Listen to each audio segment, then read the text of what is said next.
Masih di program Hikmah ya sahabat? Sahabat Hikmah yang dirahmati Allah, seperti daerah lainnya, Jakarta juga memiliki beberapa makanan khas yang bisa dicicipi saat datang ke ibu kota. Makanan khas Jakarta atau Betawi ini dipengaruhi oleh budaya lain seperti Cina, Eropa, Arab, atau Melayu. Akan tetapi, makanan khas Betawi tetap menonjolkan rempah khas yang menjadi ciri khas dari makanan Indonesia.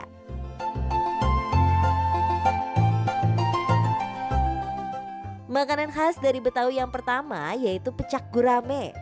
Selain di Betawi, pecak juga dikenal di daerah pantai utara. Perbedaannya adalah bumbu pecak di Betawi dimasak matang, kalau di Pantura umumnya mentah. Untuk membuat pecak gurame, siapkan dahulu bumbu untuk pecaknya. Bahan-bahannya adalah bawang merah, bawang putih, cabai merah, cabai rawit, jahe, kunyit, kencur, kacang tanah, dan kemiri. Semua bumbu dihaluskan kemudian dimasak dengan santan. Setelah itu gurame yang telah dibumbui digoreng kemudian disiram kuah pecak. Lezat ya sahabat. Masih yang berkuah-kuah, makanan khas Betawi berikutnya adalah laksa. Laksa Betawi ini perpaduan antara cita rasa Nusantara khususnya Betawi dengan kuliner khas Melayu. Laksa Betawi sebenarnya tidak berbeda jauh dengan laksa Bogor. Hanya saja dalam kuah laksa Betawi terdapat rebon atau udang kecil yang membuat cita rasanya semakin gurih dan kental. Nah, kali ini kita bahas laksa Betawi yuk sahabat Hikmah. Bu Nur Hayati salah satu orang yang ikut melestarikan kuliner laksa Betawi. Wanita 51 tahun ini menerima pesanan laksa Betawi dari orang-orang di sekitar lingkungannya atau dari teman-temannya. Untuk membuat laksa Betawi, pertama siapkan bumbu-bumbu untuk membuat kuahnya. Bumbunya terdiri dari bawang merah dan bawang putih, cabai merah, lengkuas, jahe, kemiri, daun salam, serai, rebon atau udang kering, ketumbar, dan jintan. Kecuali bawang merah, semua bahan dihaluskan ya. Sedangkan bawang merah ditumis hingga aroma sedapnya keluar. Nah, kemudian siapkan air di panci untuk dimasak di atas kompor. Masukkan semua bumbu tadi ke dalam air. Terakhir, masukkan santan dan tunggu hingga matang.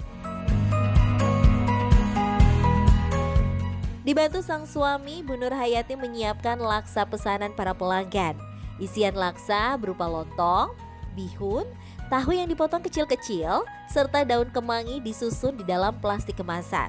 Tidak lupa juga bawang goreng dan kondimen berupa emping. Laksa bisa dipesan dengan lauk ayam goreng ataupun telur rebus ya. Kuah laksa yang sudah matang dibungkus terpisah dalam plastik. Laksa pun siap dikirim kepada para pelanggan. Satu porsi laksa dengan telur dihargai Rp18.000. Sementara laksa dengan ayam dihargai Rp25.000. Biasanya Ibu Nur Hayati menerima pesanan seminggu 3 kali. Dengan rata-rata pesanan 15 hingga 20 porsi. Rasanya yang lezat membuat para pelanggan kerap memesan laksa Bu Nur Hayati. Rasanya enak, begitu laksa itu kan makanan zaman dulu ya, kita sekarang pengen juga makan makanan yang jadi gitu. Awalnya laksa adalah makanan spesial keluarga Bu Nur Hayati saat Hari Raya Idul Fitri atau Idul Adha. Resepnya diturunkan dari nenek Ibu Nur Hayati. Tapi ternyata banyak yang menyukai laksa Betawi ini, sehingga sering juga dimakan di hari-hari biasa. Awalnya karena anak-anak suka aja gitu kan, terus kayaknya coba yuk mah kita ini bikin, terus kita coba jual gitu kan, kayaknya jarang nih katanya gitu. Ya udah yuk Bismillah dah gitu kan. Pertama cuma sedikit sambil kita makan, terus kita jualin gitu kan, paling cuma 5, terus udah lama-lama itu banyak juga yang ini akhirnya kita kan apa tuh anak-anak pasang di status gitu kan, terus mah ada yang pesen gitu. Ya alhamdulillah terusnya banyak deh istilahnya kayak gitu kan.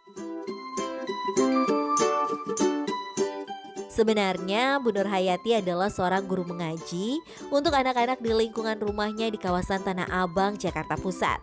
Sedangkan sang suami, Pak Asani, adalah guru Al-Quran honorer di sebuah madrasah.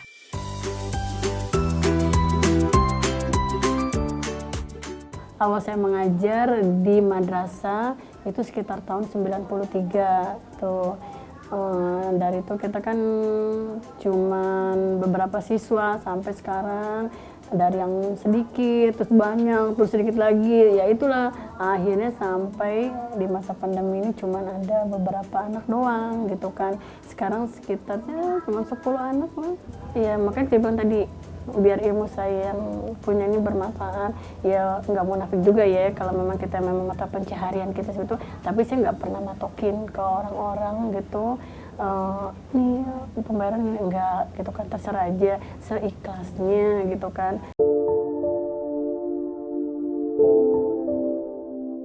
Penghasilan sebagai guru mengaji memang tidak seberapa. Dari hasil mengajar, Bu Nur Hayati dan suami dapat membayar biaya sewa rumah dan tagihan listrik. Sementara untuk memenuhi kehidupan sehari-hari keluarga, dari hasil berjualan laksa. Meski hasilnya pas-pasan, tapi tidak mengurangi rasa syukur Bu Nur Hayati. Iya pasti awalnya tuh pasti ada juga kasih jalan keluarnya kan. Ya saya yakin lah istilahnya tuh dengan janji Allah ya, senang bersama kesusahan tuh pasti ada kemudahan. Itu aja sih yang jadi pegangan saya tuh, pasti gitu kan, bersama kesusahan pasti ada kemudahan, itu aja.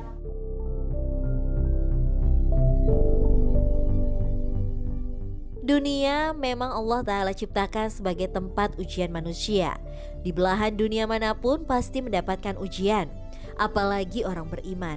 Sebagaimana firman Allah dalam Al-Quran surat Al-Ankabut ayat 2. Apakah manusia itu mengira bahwasannya mereka akan dibiarkan begitu saja setelah mengucapkan kami beriman, sementara mereka tidak akan mendapatkan cobaan dan ujian. Demikian yang diyakini oleh Bu Nur Hayati. Qadarullah, pada tahun 2021 lalu, Zahira, anak ketiganya yang biasa membantu Bu Nur Hayati membuat laksa, mengalami kecelakaan hingga membuatnya tidak bisa berjalan. Bu Nur Hayati menerimanya dengan ikhlas dan sabar. Awalnya itu di Februari 2021, dia tuh sempat jatuh di kamar mandi. Terus ya awal pengobatan kita urut biasa aja ya, kita urut, terus kita coba terapi gitu kan, tapi kok belum ada hasilnya gitu, sampai akhirnya tiba-tiba tuh dia nggak bisa pipis. Nah pas nggak bisa pipis, kita pasti larinya ke rumah sakit kan, makanya saya lari bawa dia ke rumah sakit. Terus dia sempat di ronsen, di MRI apa tuh, ternyata kena saraf kejepit dan ada tulang belakangnya yang harus dioperasi.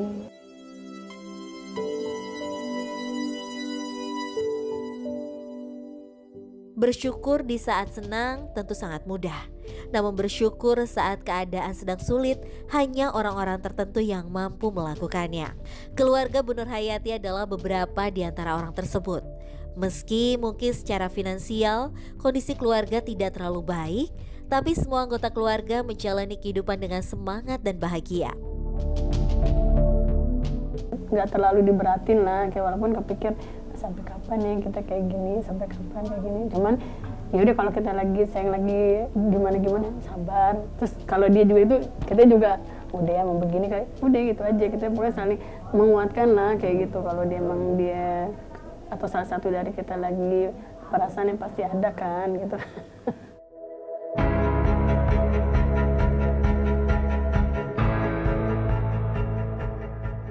Demikianlah ciri-ciri orang yang beriman dan bertakwa. Saat susah mereka bersabar, dan saat senang mereka bersyukur. Karena rezeki bukan hanya berupa harta. Anak yang solih dan keluarga yang bahagia juga termasuk rahmat Allah yang patut disyukuri.